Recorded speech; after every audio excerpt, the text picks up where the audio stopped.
నా రియల్ లైఫ్లో ఆదిపురుషు జరుగుతున్నప్పుడు బాంబే నుంచి కాల్ వచ్చింది. ఆయన రాముడు గెటప్లో ఉన్నప్పుడు ఈ మారుతి వెళ్ళాడు ఆయన దగ్గరికి. వెళ్ళిన తర్వాత అలా మా పరిచయం స్టార్ట్ అయింది. ఆయన ఆ రోజు బాగా నవ్వించానని అనుకున్నాను. కానీ ఆయన అంటే ఆయనకు అసలు అవసరం లేదు. ఎందుకంటే బాహుబలి హీరో.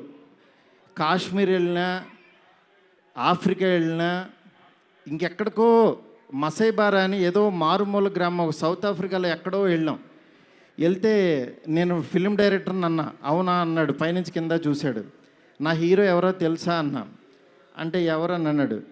ప్రభాస్ అన్న. ఓ బాహుబలి హీరోనా అన్నాడు. అంటే మసైబారాలో ఒక వేరే జాతి వాళ్ళకు కూడా తెలిసిపోయారు ఆయన. నిజంగా రాజమౌళి గారికి ప్రతి డైరెక్టరు చాలా చాలా చాలా రుణపడి ఉన్నాం. ఎందుకనంటే ఇవాళ ప్యాన్ ఇండియా అని అందరూ కాల్ రేస్కి తిరుగుతున్నాం. కానీ ఒక వ్యక్తి లైఫ్ పెట్టేసి ఒక మీడియం రేంజ్ హీరోని ఒక ప్యాన్ ఇండియాకి పరిచయం చేసి ప్రపంచానికి ఈరోజు ఒక పెద్ద కటౌట్ని నిలబెట్టారు ఆయన. నిజంగా మనం ఒక తెలుగు ఇండస్ట్రీకి ఈరోజు ఒక స్వర్ణయుగం లాంటిది.